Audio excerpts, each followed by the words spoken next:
everybody. We're back. It's Friday.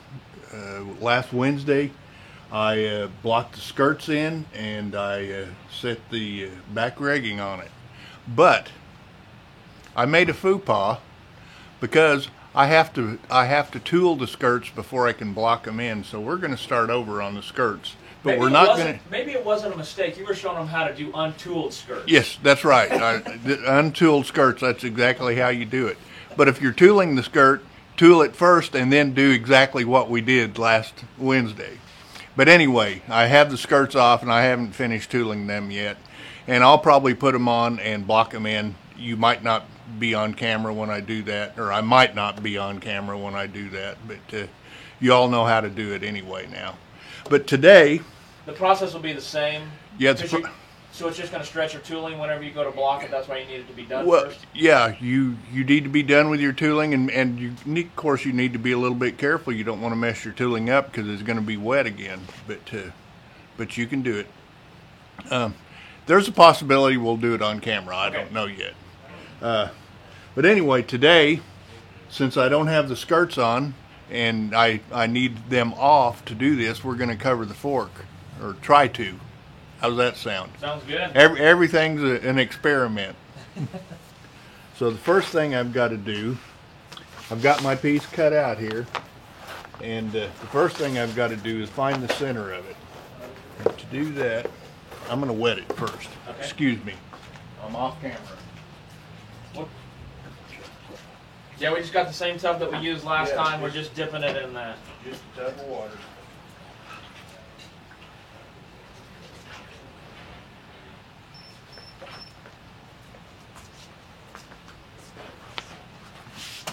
And I'm not going to slick this down because I want to be able to stretch it quite a bit. But the first thing I'm going to do is find the approximate center of it. To do that, I'm just going to fold it over like this. Did you already cut this out according to your pattern? No. Well, no. This is my ballpark pattern right here. Oh, okay. And I just cut it bigger than that. And there is no pattern to a fork cover. You've about got to do each one separate if you want them to fit good.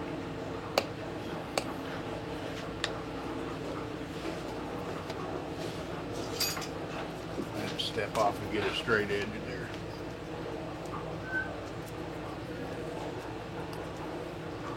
I'm just lightly going to mark a slight line approximate center there.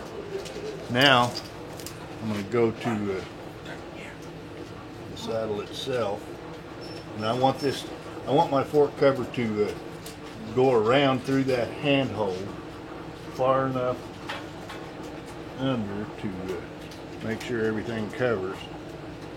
So I got about 8 inches there. Got about, I'm going to say 6.5 inches to the center.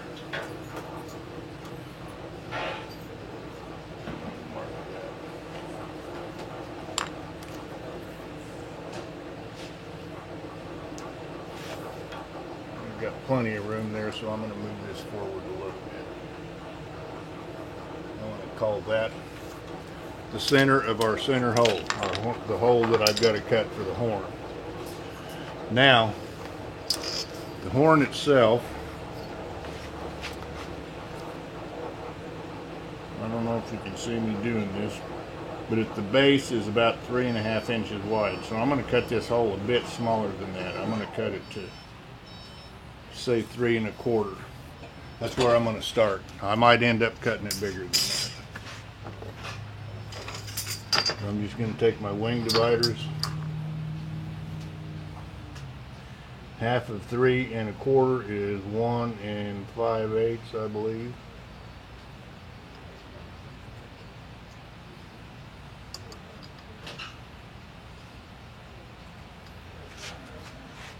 So I'm just going to scribe myself a circle there.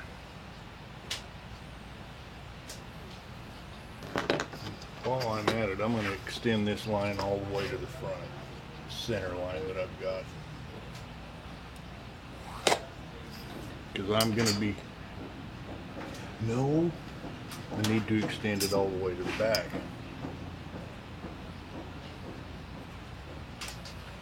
Because I'm going to be splitting this.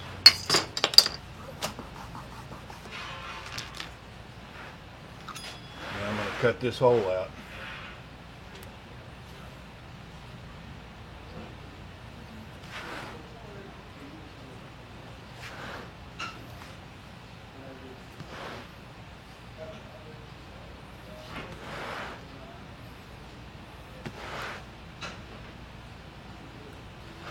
And if the horn cap was small enough, which I don't think this one is, I could probably just slip this whole piece over. But let's see what we got here. Oh yeah, that's a simple deal. Okay, I've got that.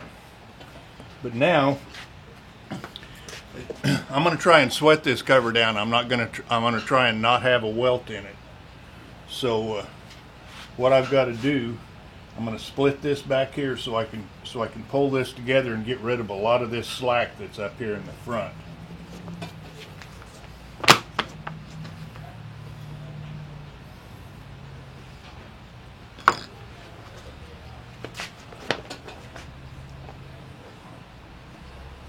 See what I'm doing here, I'm crossing this over, and a lot of this is starting to disappear. A lot of that slack, because it's the way it was. I had all this leather out here,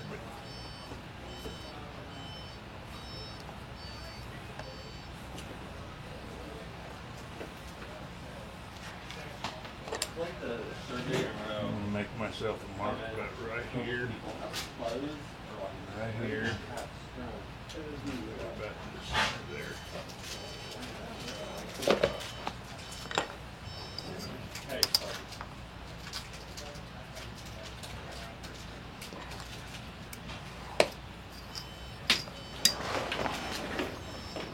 That's your crossover lines you just marked on there from the saddle? Yes. Yes, I'm just connecting the two dots. I just made two reference points. I'm just making sure I'm paying attention. Good, you better. Because you're doing the next one. There's going to be a next one? Maybe. I hope not. But maybe. Denny has no faith in me. Okay. Now I've got that, and I got rid of all that extra there, but now my hole is a little bit odd, so I've got to alter it some.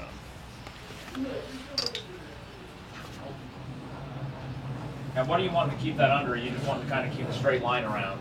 Yeah, I don't want the hole to be, I want the hole to be pretty much level with the top of the saddle. So I'm going to do that. Come around here and trim this. Then I'm going to fold it over.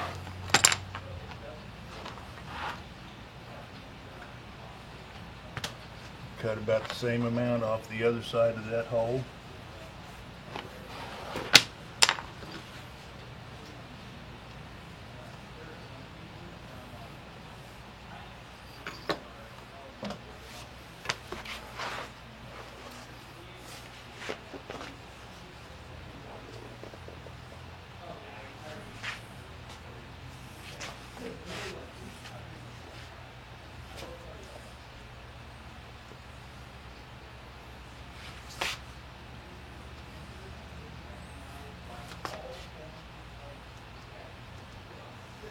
I'm going to trim a little bit off the front because now it's wanting to go the other way on me. You just gotta play with this and keep fitting on it until everything works out right for you.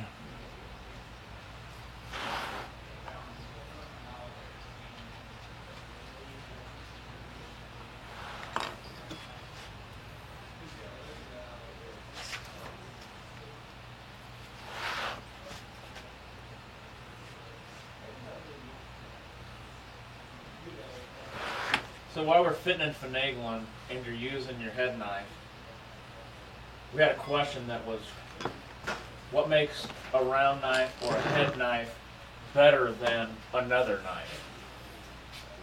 Well, as you can see, I can pretty much control it better. Another knife you have to pull. This one you push, and you have more control when you're pushing. Plus, you can cut all the way through with one stroke.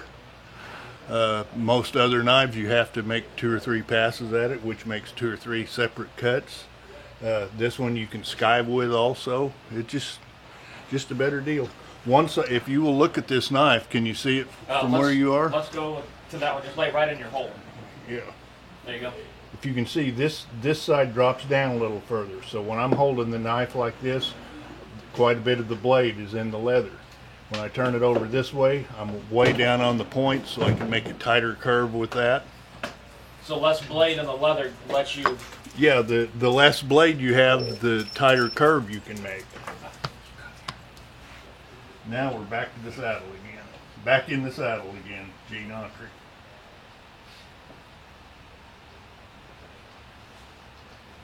Okay, now I need to cut a little more off. Bring it together a little more here.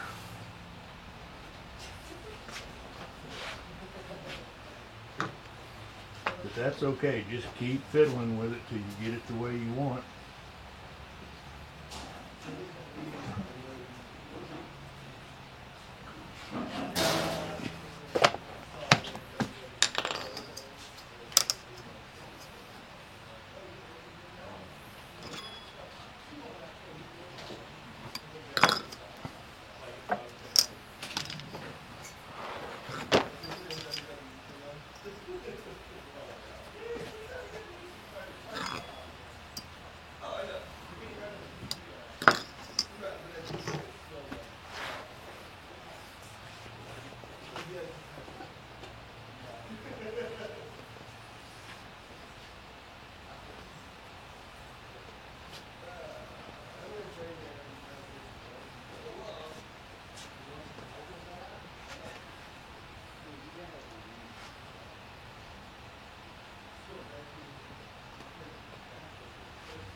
Cut a little more off.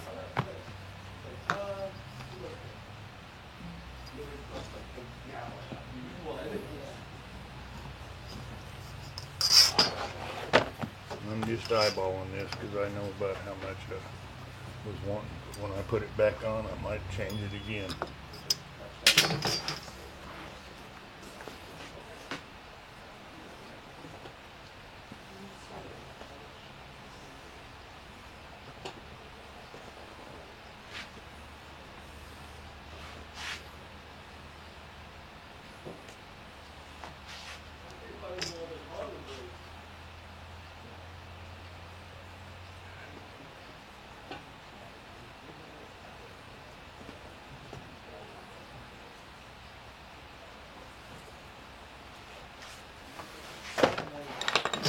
This is just a back and forth process, you guys. Is this about normal for the way this works out? Oh yeah. This is called fitting. This is why it's custom.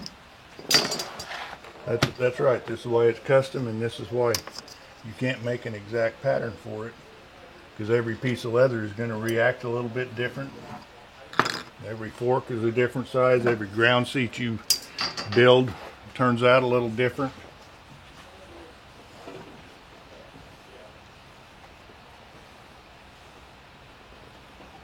There we go. Now we're getting somewhere.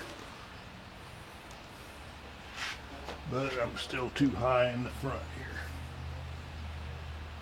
So I'm going to come down, say right there.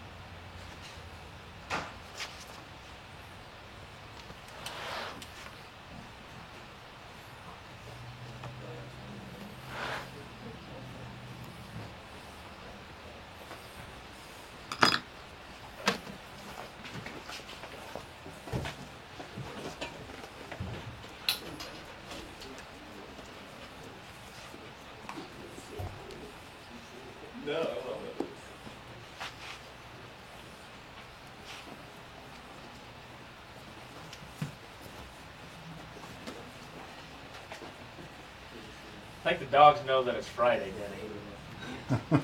They're all up in a tizzy today. Because there's so many more of them here than usual. Yeah. That and the sacred water bowls over there, so. She's been playing a lot. She needs a drink. Yeah. She'll be alright.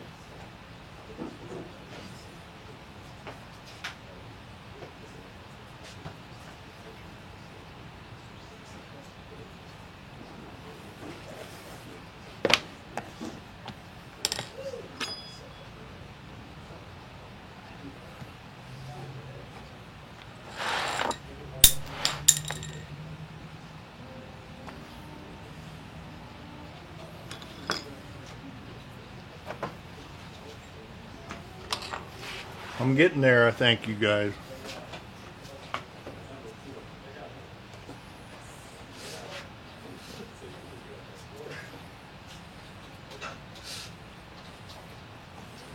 All right, let's call that good.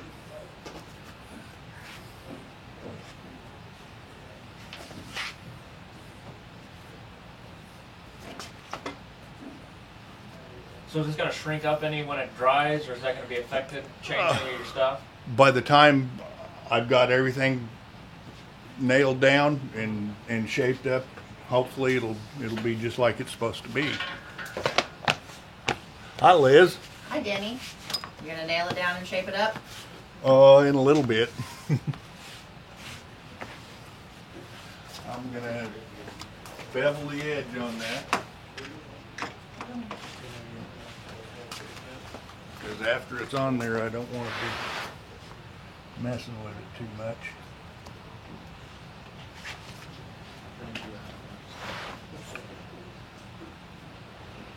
I like walking by a tree with somebody and a blood flow in my head. I can feel it. All the way in your head, or just in your hair?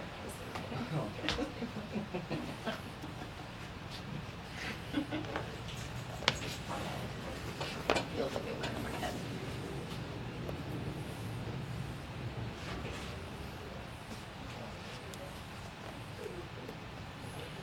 Okay, now I'm going to mark a spot where my handhold comes in there.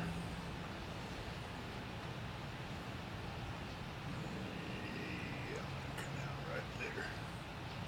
Come down about that far.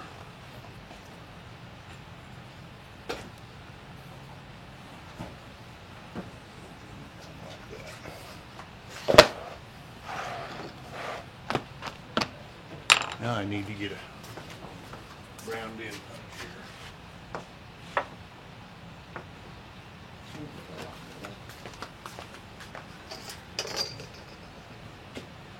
So we got 9 on Twitch, 2 or 3 on YouTube.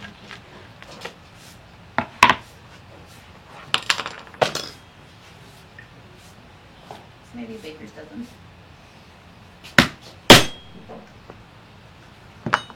Do that again, man. I'm gonna do it on this side. You ready? Yep.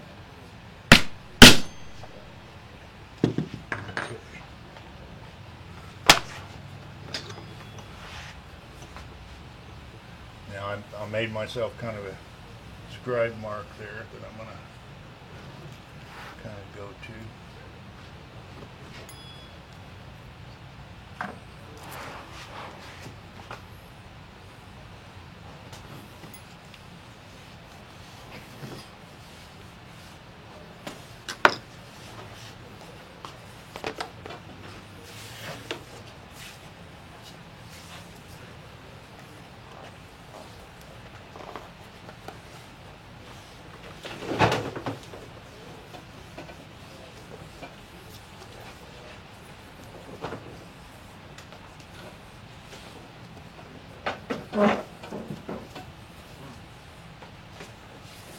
Fish hop.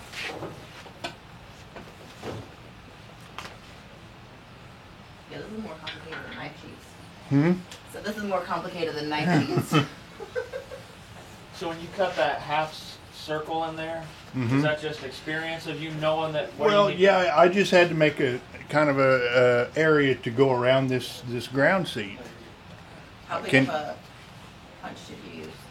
This is about a half-inch punch, half-inch round punch.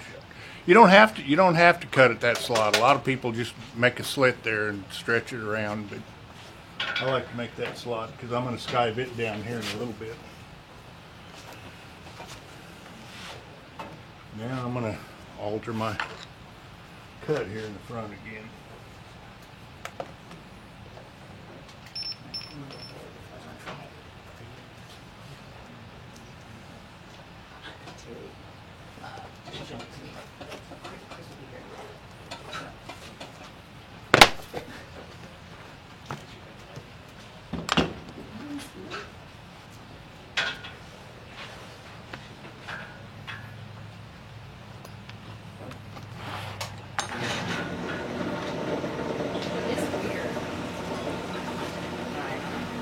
I'm going to cut a little bit of this excess off here because I don't want to mess with it. Hold on just a second. You're good. I just don't want you to do too much explaining. All right. Okay. I'm just getting rid of a little bit of this excess here so I don't have to mess with it. Denny's just a quiet talker. Well, I mutter. I'm a mutterer. Well, you're talking to everybody else, not just yourself. Okay, now I got that hole about like I want it. And I've got this center cut. I'm just amazed that once you got it done and you pulled it through that hole, it's just like it came together. Yeah, All the finagling, just like, okay, I get it. yeah. Yeah, you just gotta get it where everything's gonna work out right. Now up here in the front, a lot of times you can actually just fold this under the front and cut some little didos in there and nail it down, but I'm gonna do a folded lip on this. Do that again. Do that again. A lot of times you can come under there and just cut it like this, you know, and do some little half round punch deals and Oh, like nail scallops it. or anything? Yeah, and nail it like that. But I'm going to do a folded lip on this, so that's not going to happen. So I'm going to mark that right here will be the front of that lip. Is that the edge of your front fork? Now this is the point of where the bar and the gullet come together. Because I'm getting ready to trim this off here. Cut it off. Ain't no trimming, we're just getting rid of it. Yeah.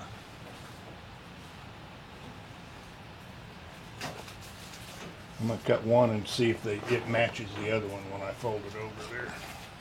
Okay. Actually, I think I'm gonna use this half round punch and punch it too. Hey, hold on, before you do that, will you answer how much you like the lapel mics? The one that we put on you?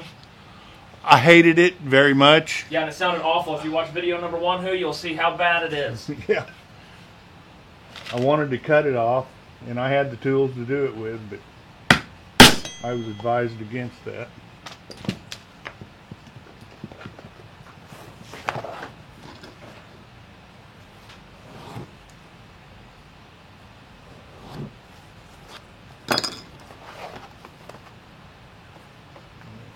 Fold this, and let things kind of match up here. See how close I am. I'm pretty darn close there, but I'm going to make them exact.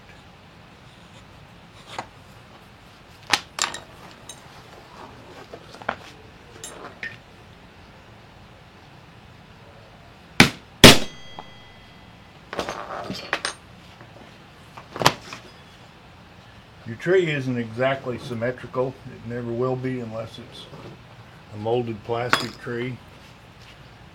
So you've got to make sure things kind of match up symmetrically from side to side.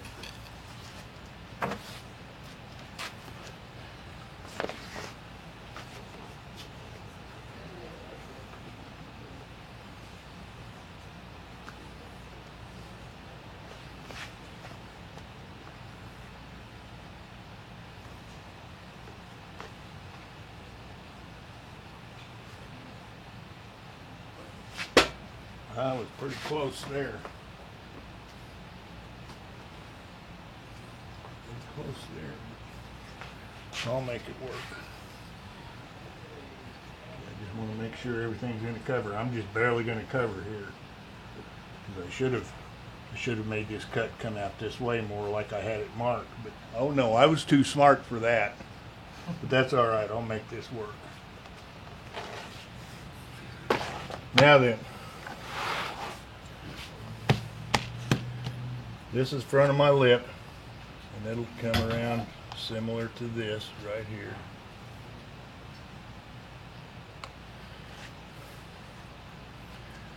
But I'm going to fold this under, so let me see here. Cut this off. Something like that. That's something like that. Then I'm going to give myself about an inch that I can skive and fold.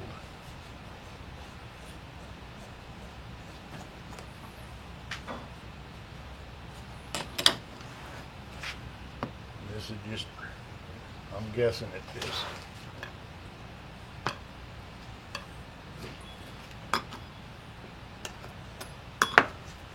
And then I'm going to skive it and fold it under like this. But now's the time to skive. Okay. All right, here we are to the skiving glass. now I'm just going to skive this off to a feather edge in front.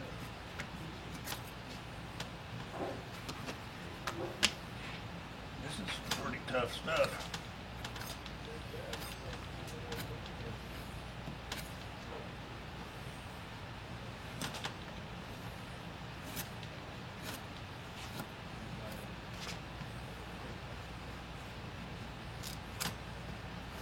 And for you rolling this back, it looks like you're diving off pretty quick. Yeah, well, I'll try and taper it back a little bit further to get started. I'm just going right here. Now I'm going to have to go back a little bit further.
I think that's going to work, so I'm going to cement that.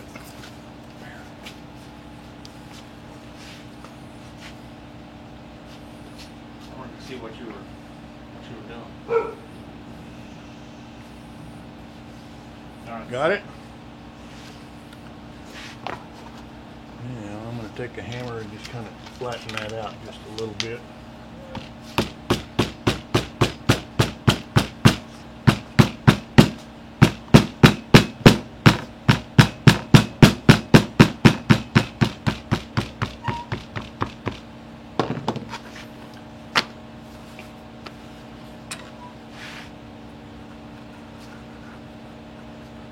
Making myself a mark so I know how far to cement.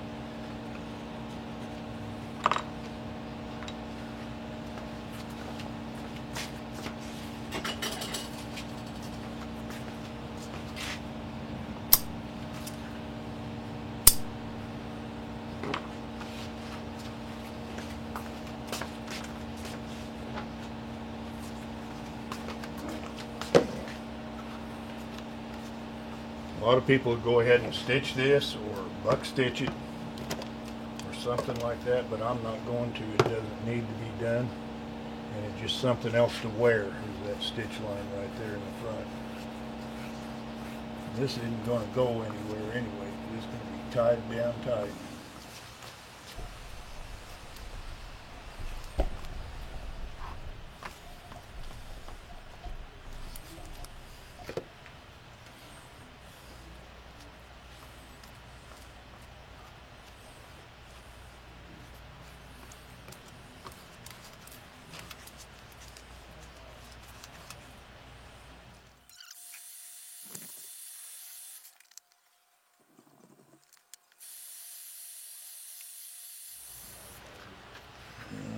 stick it down. Turn it over. Kind of seat it a little bit.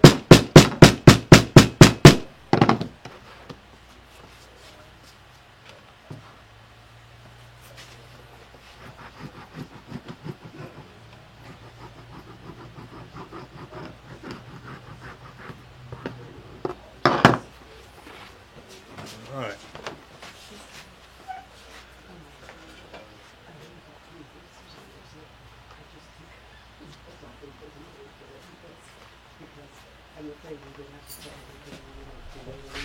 Making 7 goals instead of Yeah.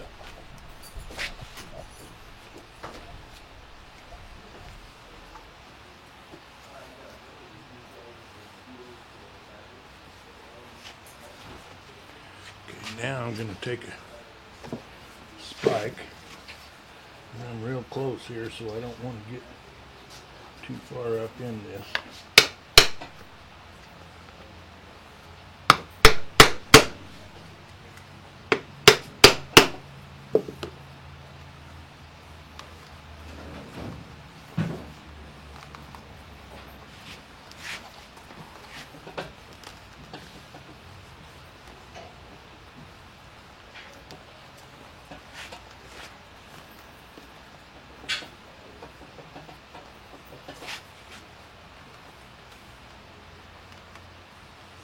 Same thing on this side.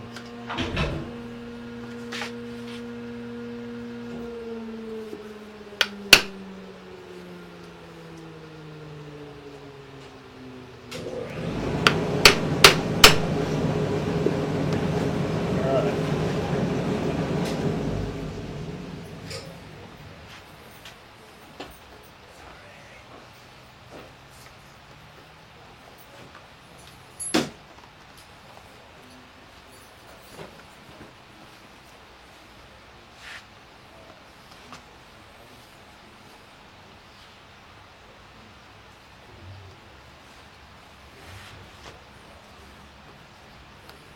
This is pretty far apart, but I'm gonna, when I lace it up, I'll draw it together and it'll work out fine.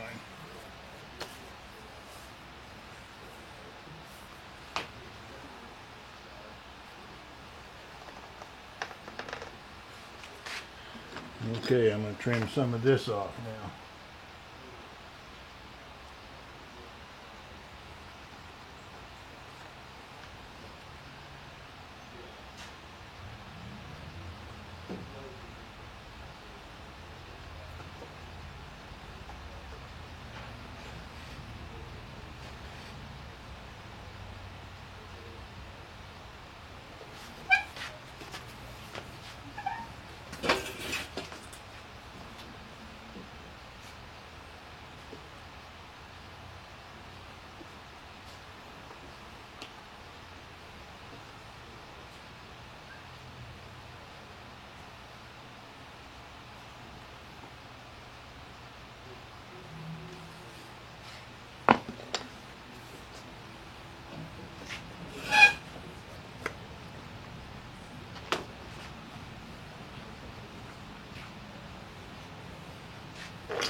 Starting to look a little more like a fork cover.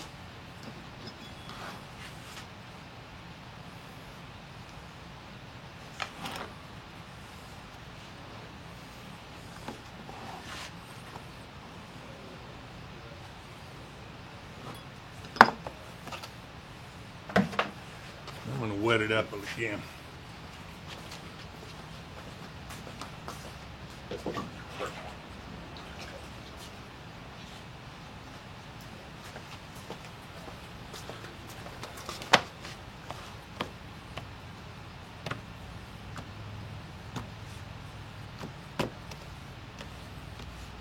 Not much to it after you trim all that extra off.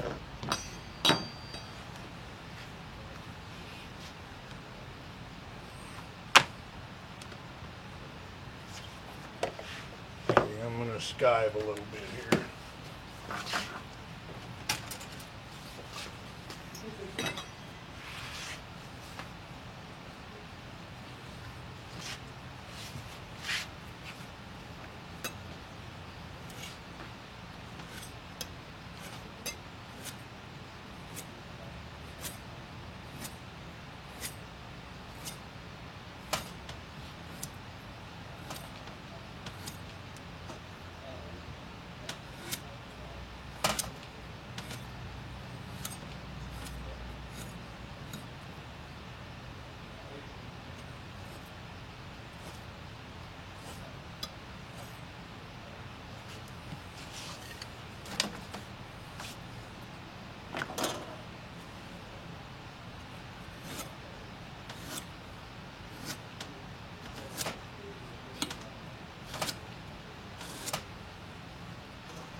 Now I need to French edger.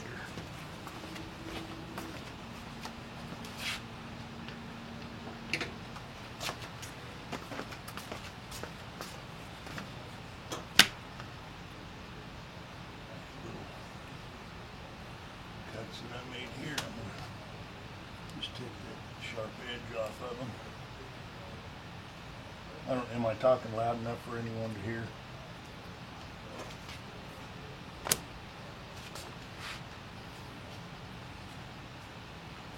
Nobody said you weren't Okay, yet. yet. All right.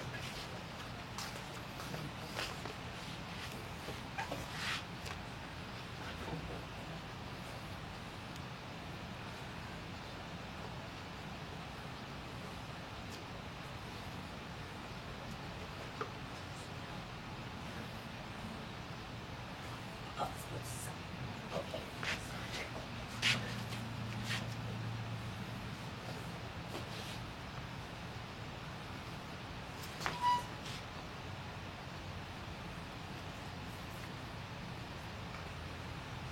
Okay. Now I need my bench pad up here because I gotta turn the saddle upside down.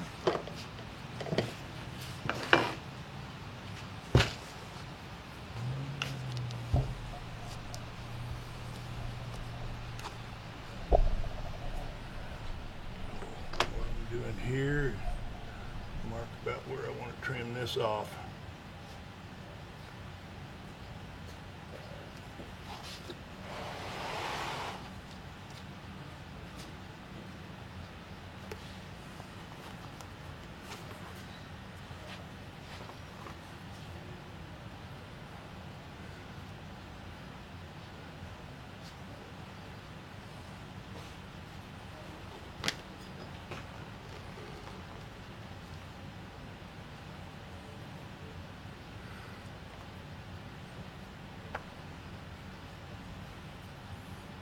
Okay.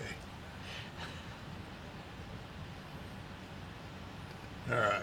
Let me put this back on the horse here.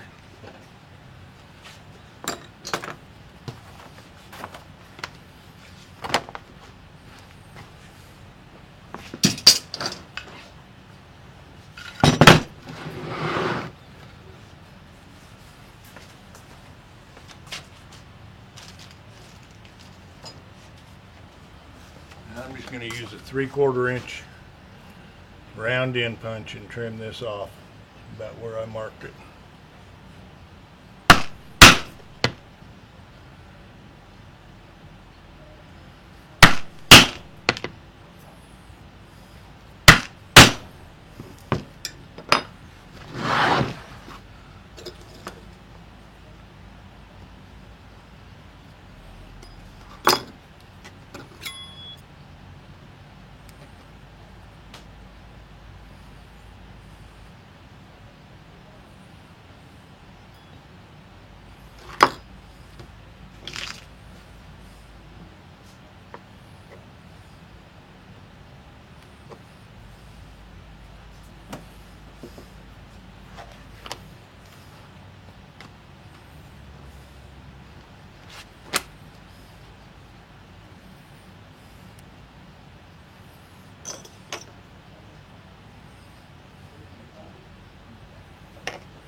Okay.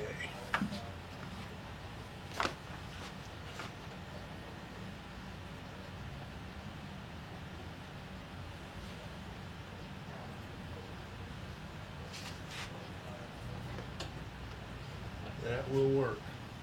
Now, got everything skived and trimmed, so now I've got to punch my lace holes so I can lace this together, and I can't do it until it's on the saddle.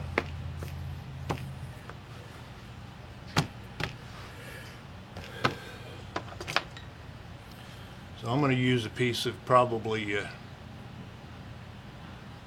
5/16 lace. I'm just going to make a piece of lace, but it'll probably be about 5/16 wide, thick.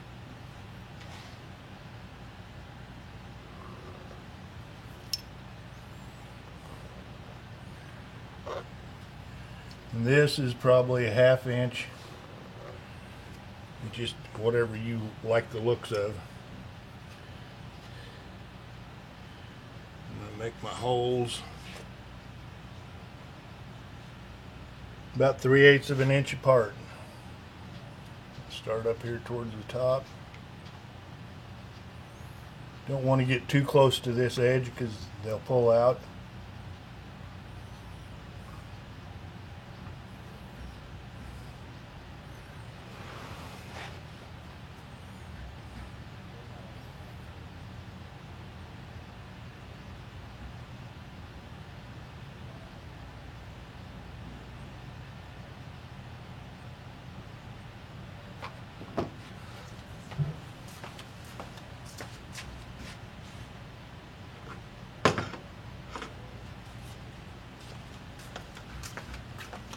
This is about a 5/16 inch punch.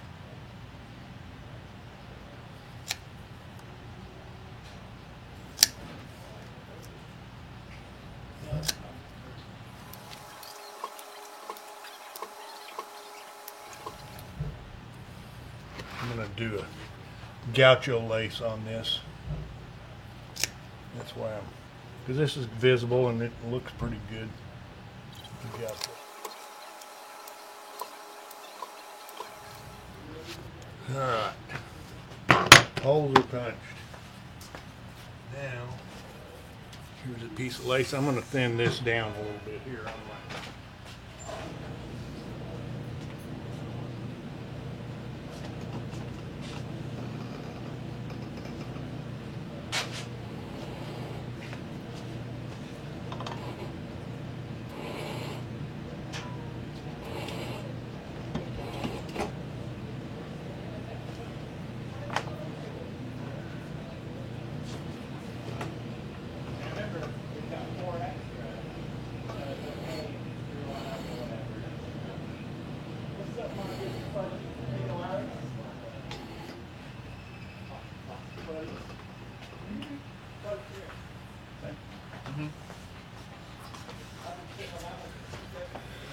Now,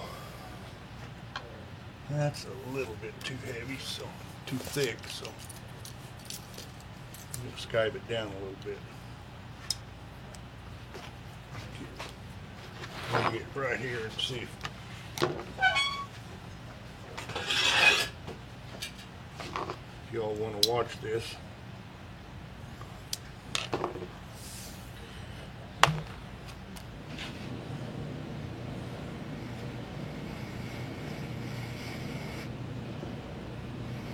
Just using my thumb as a fence against this, kind of like a table saw fence.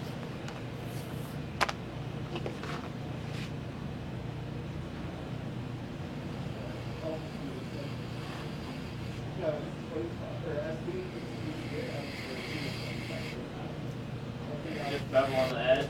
Mm-hmm. Just beveling this edge out. Where can I hold it? I don't know how good you can see this, but each edge of this is beveled off. And if you look at it from the edge, this is almost like a feather edge. And it'll make this lace lay a lot nicer. This is just a piece of latigo. And you watch me, I thinned it way down. Probably about 3 to 4 or 4 to 5 ounce right now. because I don't want this to be a big bulky lace. But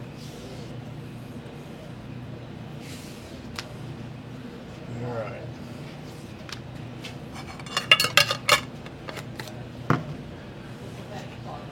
Now,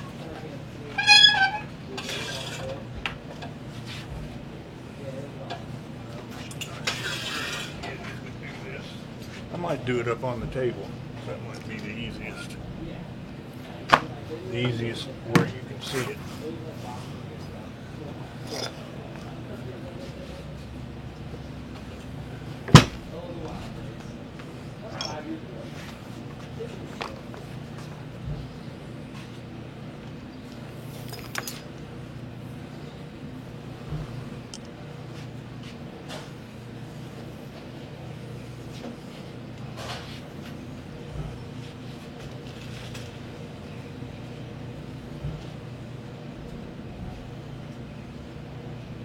See what happens. Okay.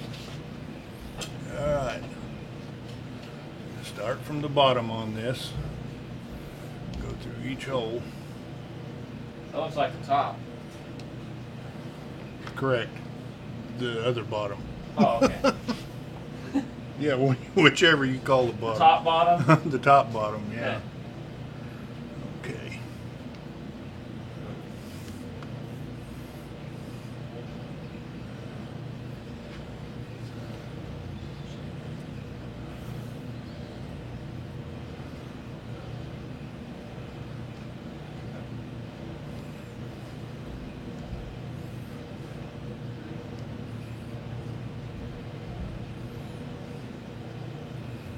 And this first one, I got to go through that top hole again.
After you get it started, there's only 2 moves that you got to make.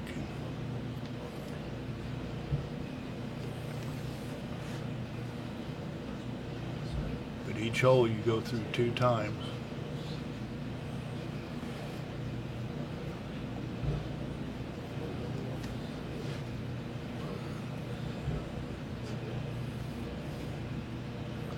Right up here against the horn is the hardest part because you don't have much room to maneuver.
one hole off.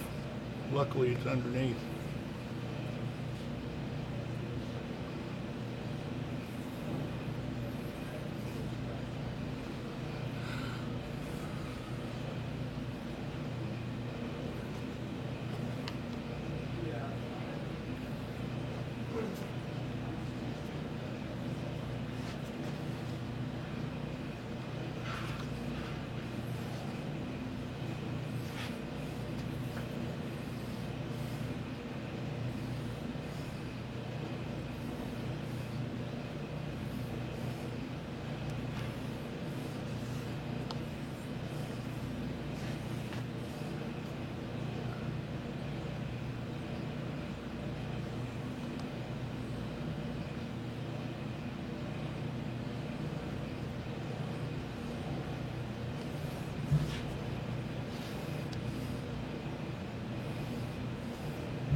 This takes quite a bit of lace because you got to go through each hole twice. You lace backwards one of them.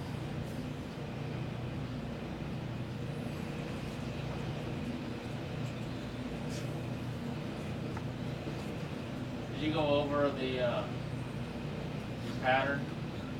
Hmm? Did you go over the pattern on how this, your steps, your 2 steps? Well, you go in the first hole. You come out of the first hole with both laces. Is that where you're at right now? No, I'm on about the 20th hole. I meant when you get going, what's your... Okay, you come out of the first hole with both laces, right? Then one lace, you go to the next hole, and the next lace, you've got to go under that lace and into that next hole.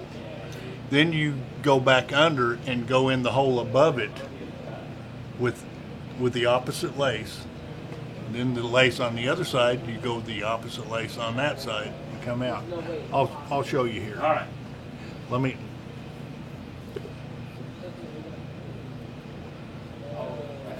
I'll do it and explain. I'll do it all and explain. I don't think that's happening. Okay, now I lost where I am here. Sorry.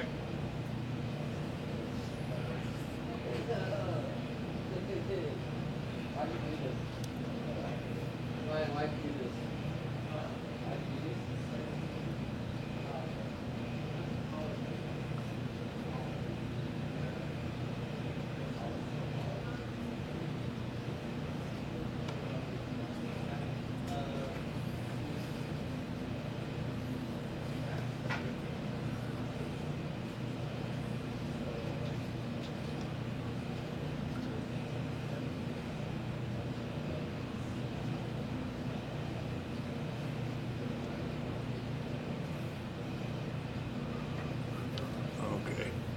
Now I'm back on track, I think. Okay. Let me take this one out. Okay. I've come through the top holes with each lace from opposite sides. Now this one, I've got to go under this. If you'll notice, this lace is on top of this one. So this, it's like a weave. I've got to go under this one to make it weave. There. And I'm going to throw this one back and go in that next hole on the opposite side. Right? Then I'm going to take this one that I just went through and go on the opposite side of it.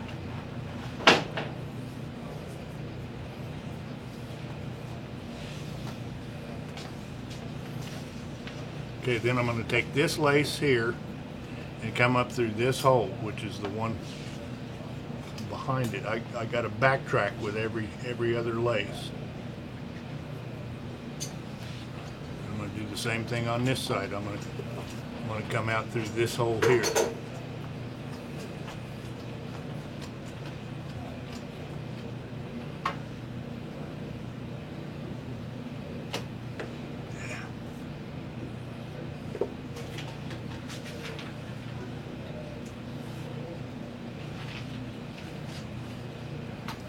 Okay, now we're right back where we started again. So I've got to go under this lace here to make it weave.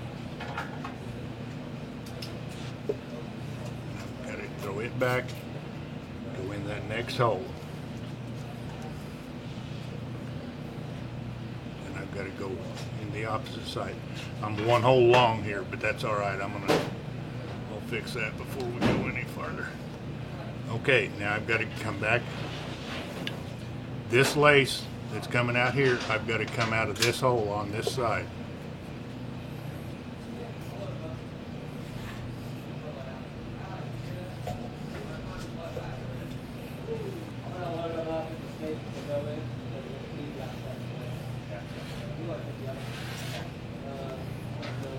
And this lace that's coming out of this last hole, I've got to come through on this side.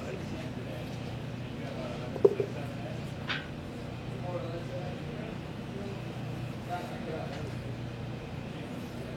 right.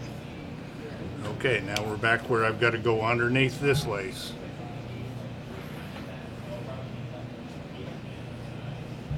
All right. Okay, this is the last hole. So what I'm going to do is I'm going to throw this back and go through this one more time.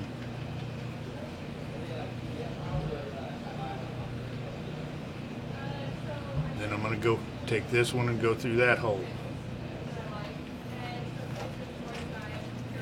from the top. There you have it. It's finished. I'm going to turn it back this way. Take this one.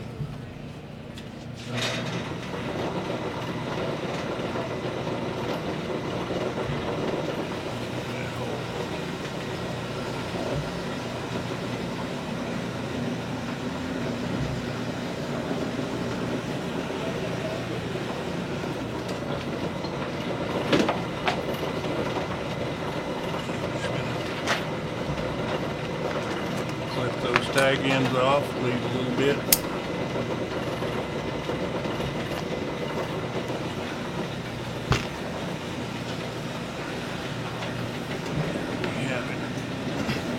I've got to go back to the horse, Tony. Hole. Take my hammer and tap that out flat.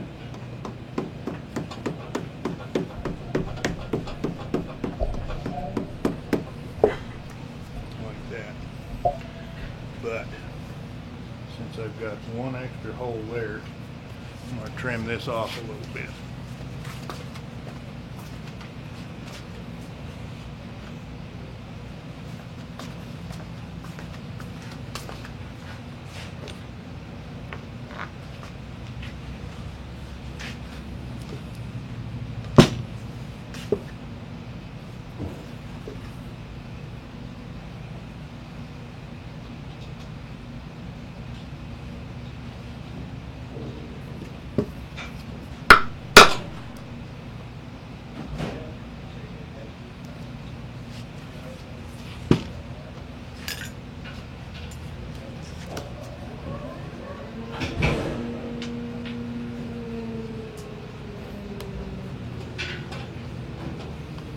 Got that hole there, but I'm going to use it for a nail hole.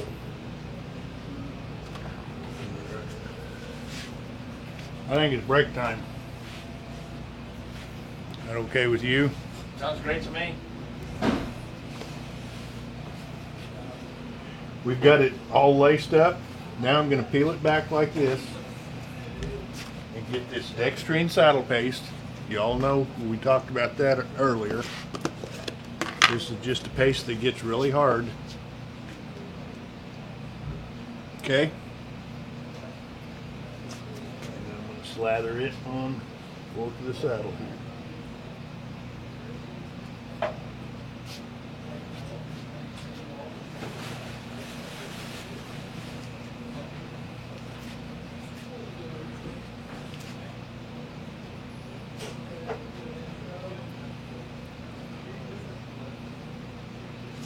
That ought to be plenty.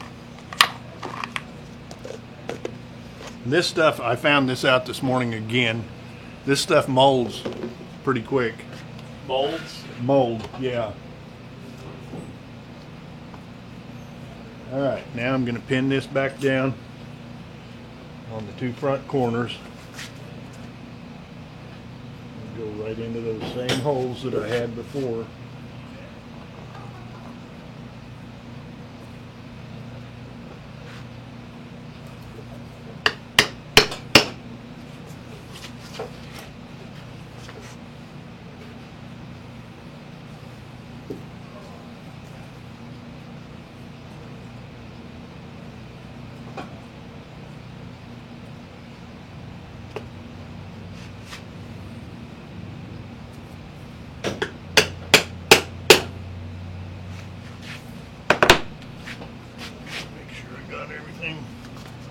Where I need it.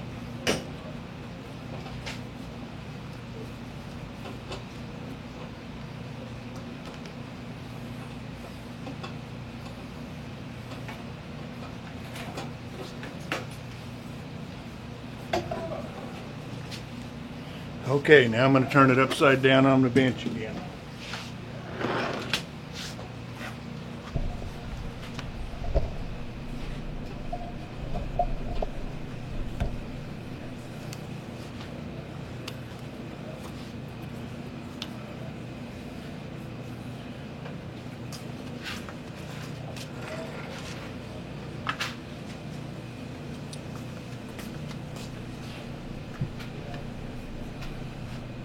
Everybody with me?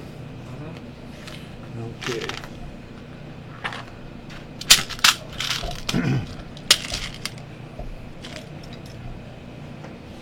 First thing I'm going to do, take a piece of leather just to pad my deal here. Grab it. This is a pair of lasting pliers, but you don't have to use lasting pliers, but I've got them, so I use them. Just stretching this out a little bit.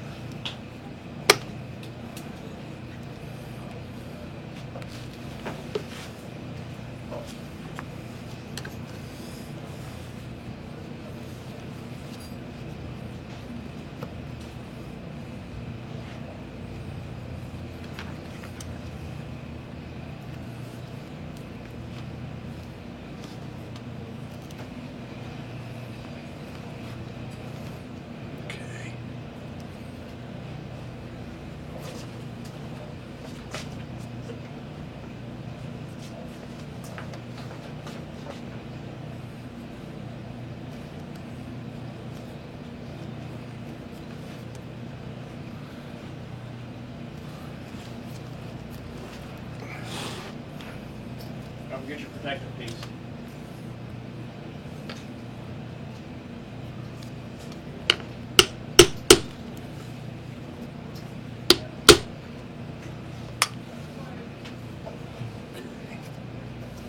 I think I've got that about how I want it. No, I don't, because I'm off center there.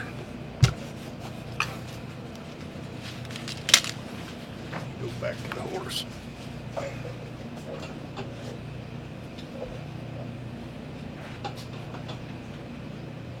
we go.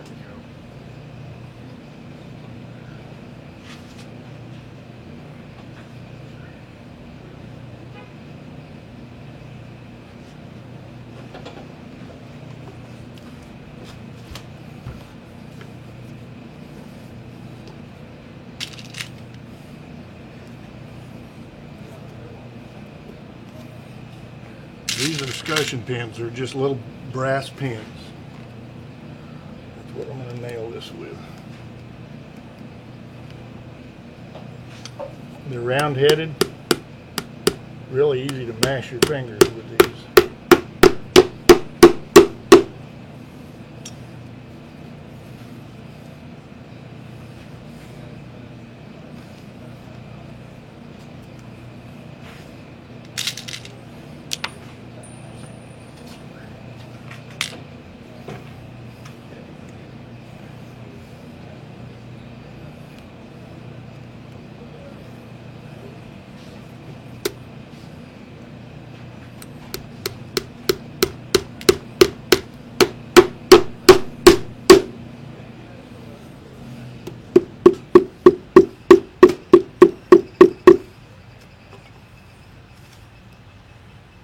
You just want to take your time and kind of make sure everything's stretched and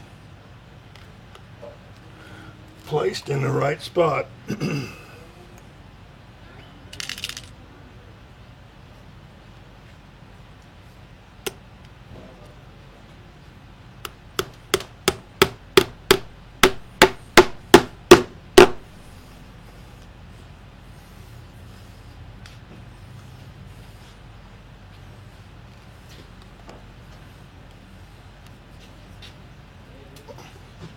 I use this little sharp awl to start a hole because that rawhide is really hard. And these little round-headed pins, you can just beat the heck out of yourself trying to start a nail.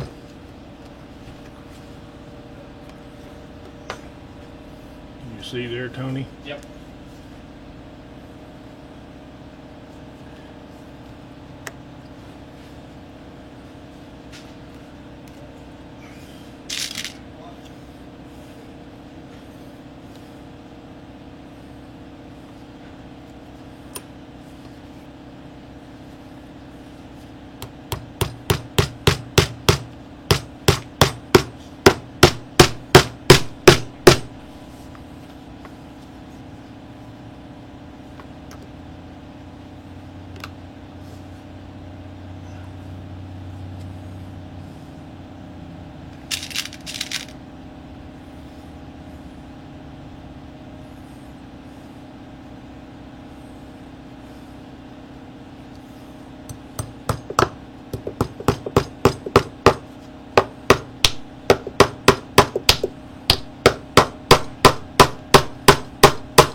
I've got a nail sticking through there. I'm going to show everybody how I grind those off. Did you forget to grind them off the other day? Yeah, I already ground the other ones off. Oh. But I got one more that's sticking through there. I've got a little die grinder here. Luckily, I've got an air compressor at my disposal. You can use the file. This is so much easier.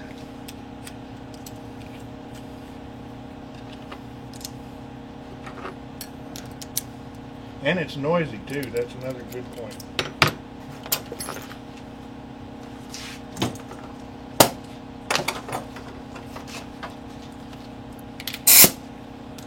There's just a little bit of a nail right there.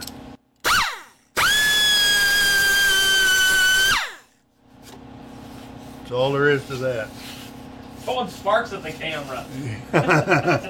Did you see him? Yeah, I was coming straight at the camera. All right. That's a pretty good show there, love. Yeah. All right, that's all there is to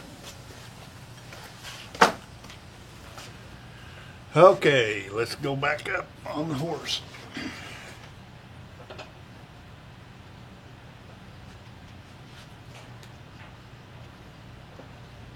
There's all sorts of loose leather here. Hopefully by the time I get done worrying around on it, messing around with it, it'll give up.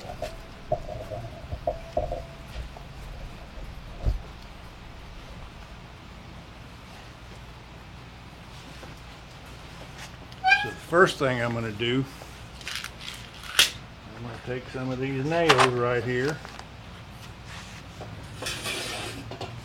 Okay, now I moved. Can you deal with this, Tony? Readjust.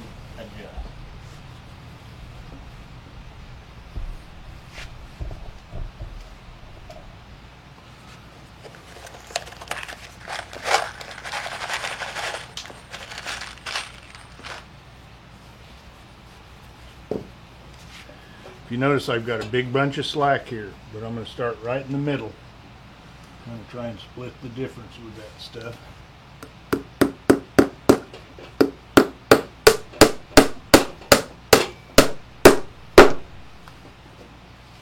going to do the same thing over on the other side.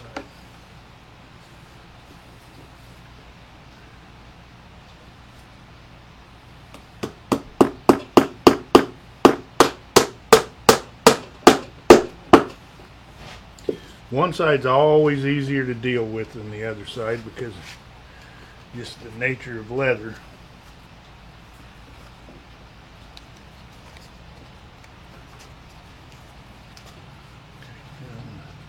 You got to be careful and not get your nails up too high or you won't be able to cover them with your seat.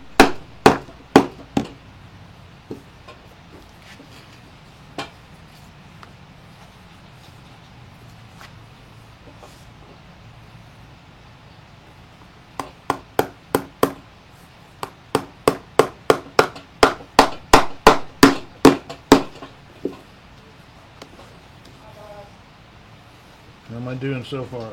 Doing great. Glad to hear that. Yeah, I'm going to split the difference here. Take the slack and just try to split the difference with it.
I might have to put this upside down here on the bench.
Sure wish I'd left myself a little more room here, but I did not. Is that where you were trimming up the first time? You made Yeah. your cut at the Yeah. wrong angle? Mm-hmm.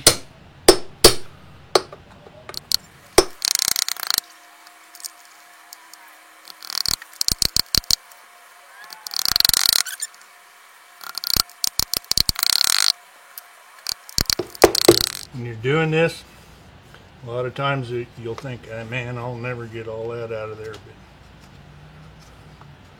but be persistent.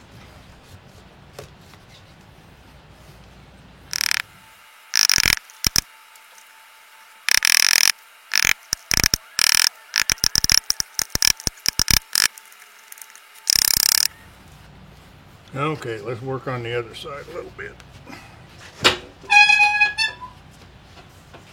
I think this side might be a little easier. I'm back here, Tony. Yep, you're good.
Now it's just a matter of keep messing with it, pushing on it. It's a little bit wet now to actually shape good. But throughout the day today, I will keep shaping on this gradually.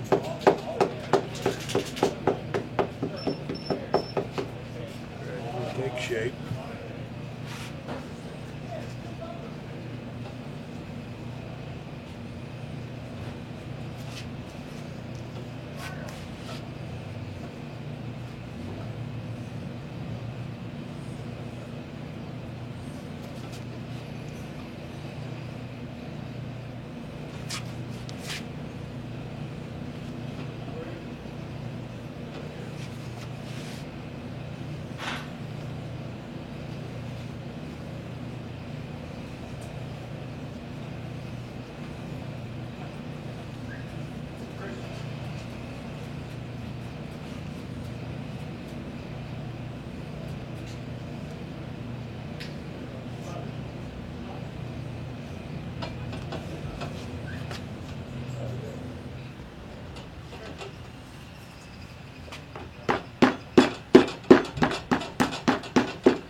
See, my seat's going to cover up like this, so you'll never see any of that stuff down there.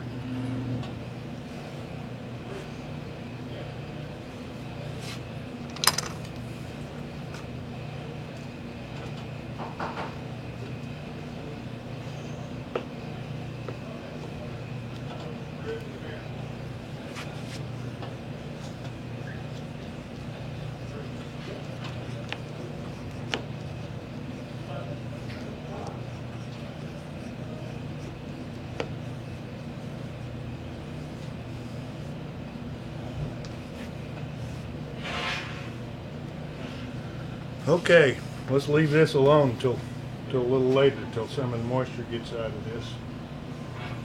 And you won't be able to see me do that, but I'll just keep messing with it like I was doing until I get it shaped up right, like I like it, and everything smooths out.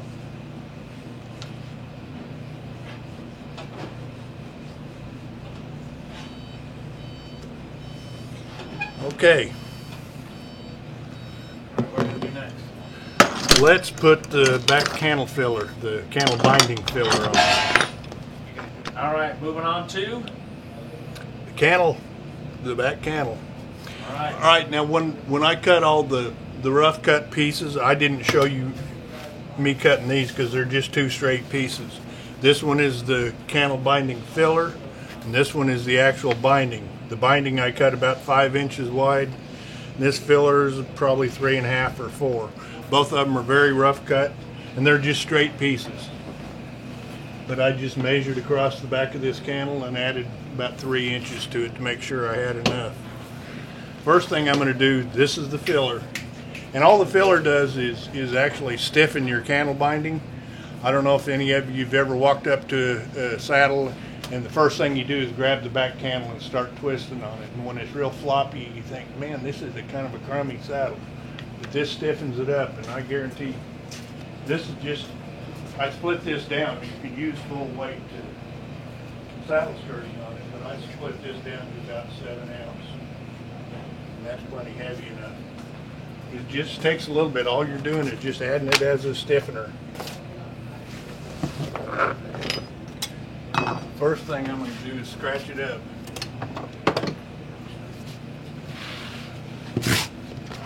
I think I'll scratch the smooth side.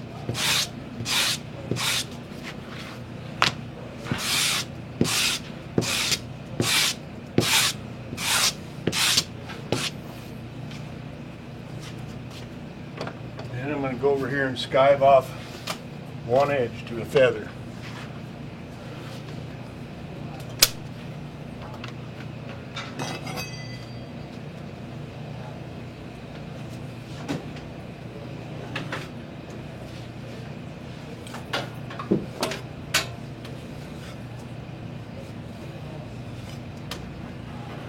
Put a little bit of a taper on it if you can.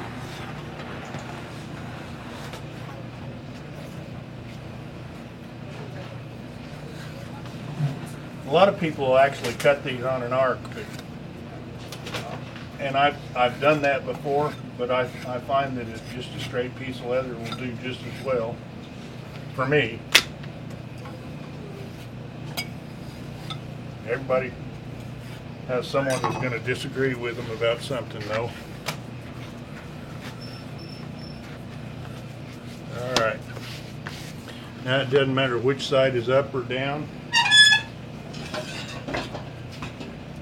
I'm gonna nail this to the front all the way around.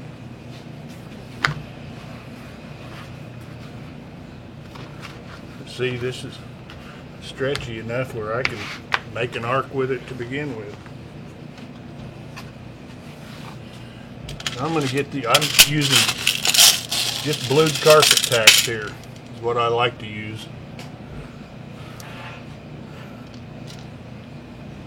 I'm going to start here and I'm going to be down, I will say 3/4 or an inch from the very top.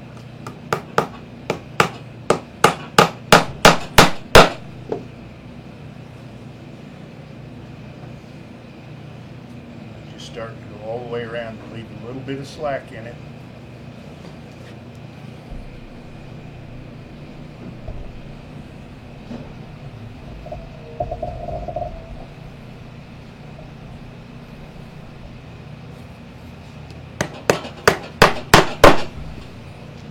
Put one in between there.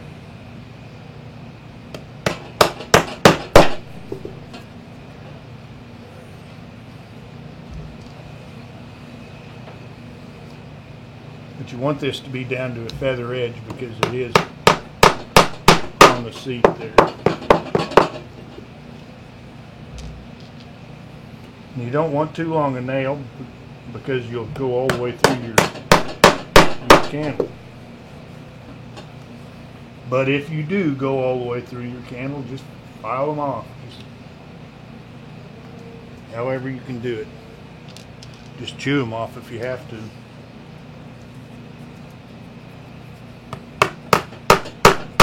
I'm trying to be funny here, you guys.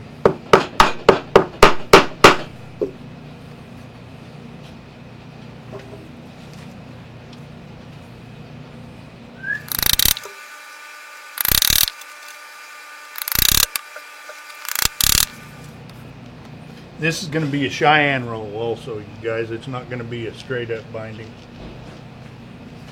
But with a straight up binding, I would do the same thing. I just probably wouldn't have it quite this wide.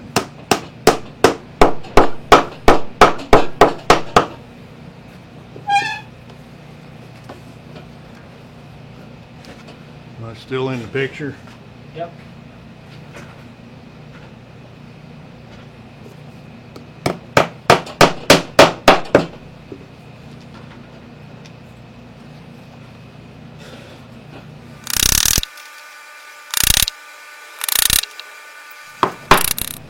I like to use a fairly thin piece of this because when you're stitching through your candle binding, you're stitching through, let's see, 1, 2, you're stitching through actually 4 layers of leather.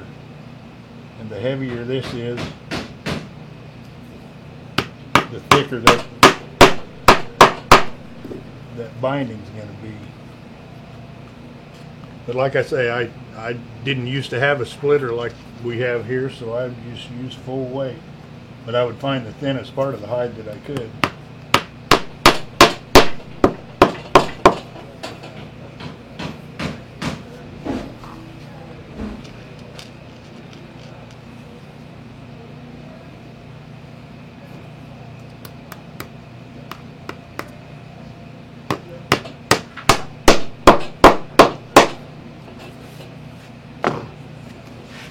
Okay, now I'm going to trim some of that off. Just don't need it all.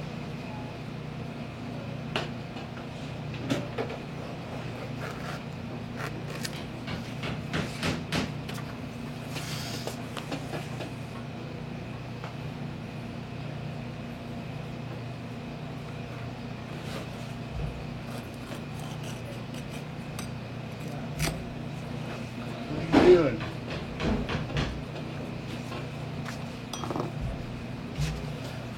She was dying for some water. Let's give the dog a drink. Come here.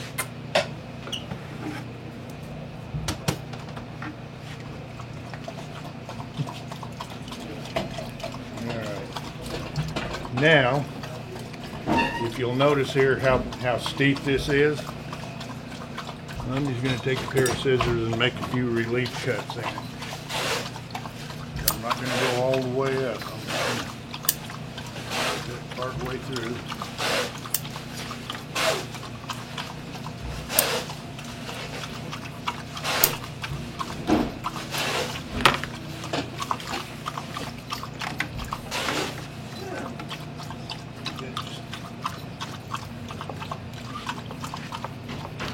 Alright, that's that. It's 11 o'clock, we've still got an hour. Alright, she's probably hydrated. Good job, Butters. Yeah. She went over and she laid her head on the suitcase and she was just standing there with her head laying on the suitcase. Puppy dog eyes, man. Puppy dog eyes. That's the signal.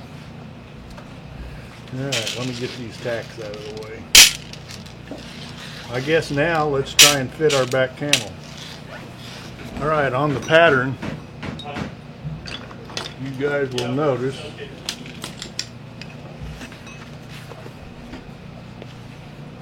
we've got a little nubbin here, and that's the part that goes underneath between the 2 bars on the back of the candle.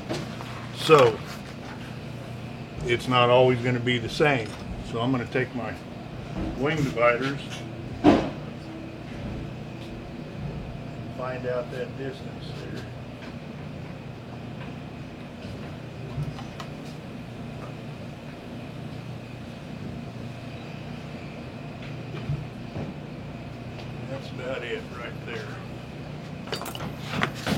guess I'll wet this piece.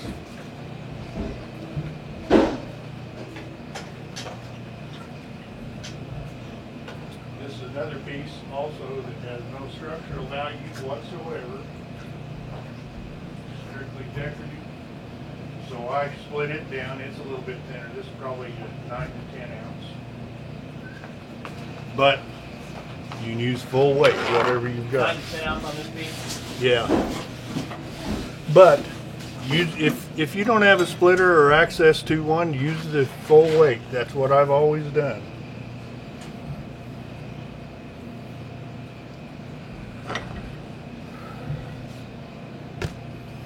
All right, I've got this marked here. It's a little bit wider than what the actual pattern is, so mark it like that.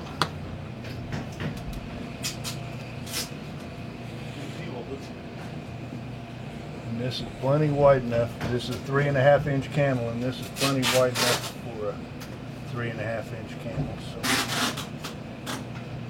Boy, thank you.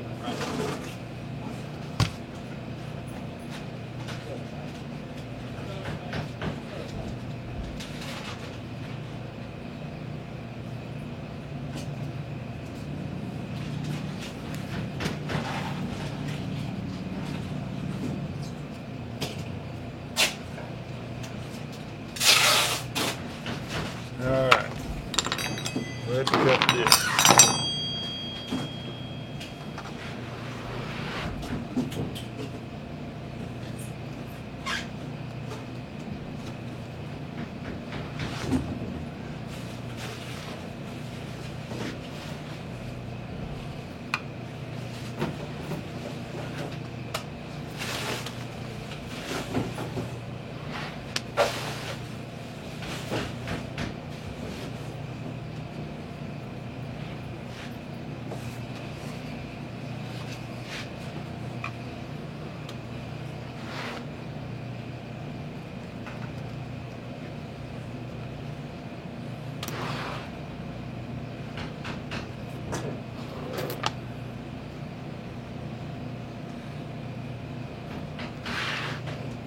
Too worried about being right on the line here. I just want to leave myself plenty.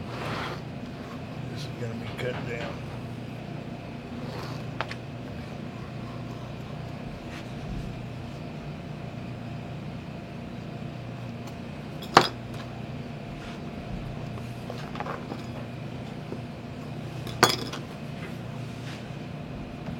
All right, I'm going to get this a little wetter.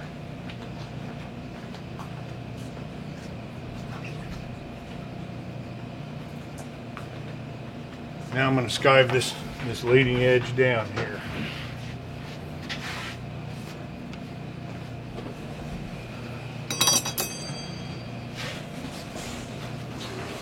Skive it to a feather or thereabouts.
All right, let's see what we've got here.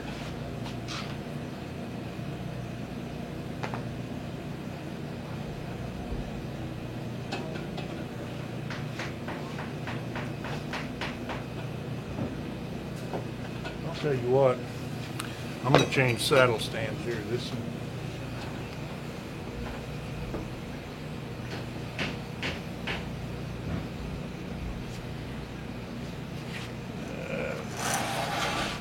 Turn around here. See what I'm doing on this side.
Okay.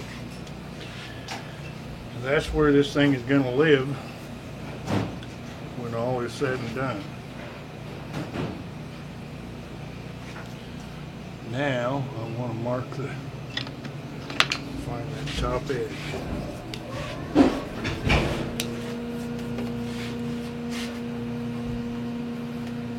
I am going to tool this. Got to find a place where I'm going to have my borders.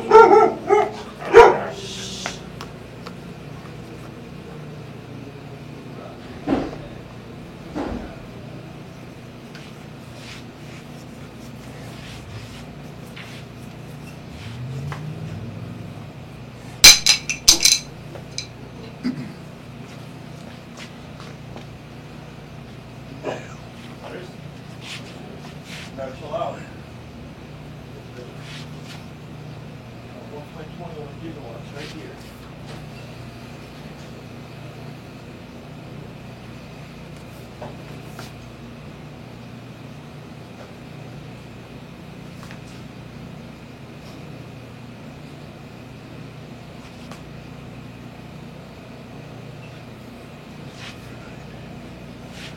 There's my top line.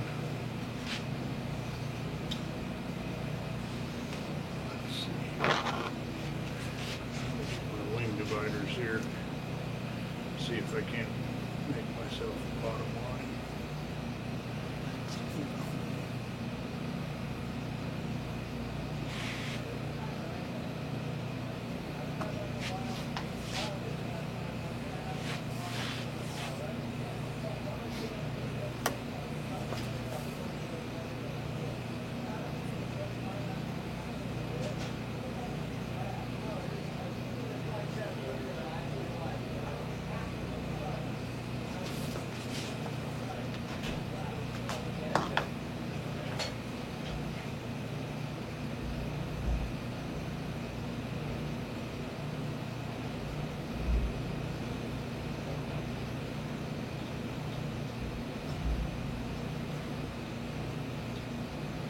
That looks pretty good.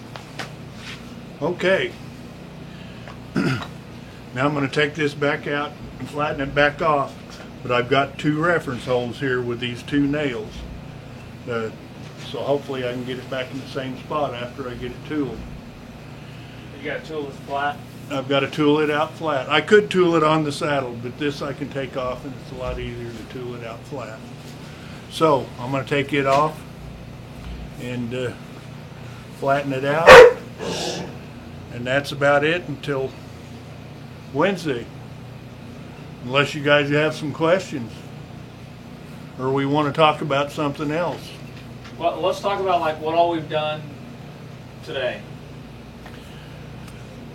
I've sweated down the fork cover of the saddle, and that's probably one of the most meticulous and one of the most aggravating things to do is when you sweat a swell cover down. You know, a slick fork saddle is not so bad because you don't have to go over that hump. But these, you got to go over that hump, and you've got a bunch of wrinkles to take care of. But like I said, you know, this is pretty wet now. The more it dries, the more I'll be able to mold it and make it look like I'm wanting it to look. And then you turned your lip on the front of the gullet. Yes, I turned the lip on the gullet. This, see, I want it to actually not curl up, but I want it to kind of sweep up a little bit by the time all is said and done. And that's something I've got to work on as it dries. And then we put in The candle binding filler. that just gives it a little more rigidity. Yes, it's the thing that does give it rigidity. Because after all is said and done, it'll fold back like this. When I put this actual back candle on, I will wet this up again and shape them both the same. And I'll shape them and let them dry because that's the way the candle will be shaped in the end. So, you know, that's something you've got to take care of when you do. But for right now, We're gonna let everything dry yeah, it's going to just do what it does for right now. until part 5, Till- which will be Wednesday. Yeah, it'll be Wednesday. We're making good progress, you guys. All right, we'll see ya. Thanks.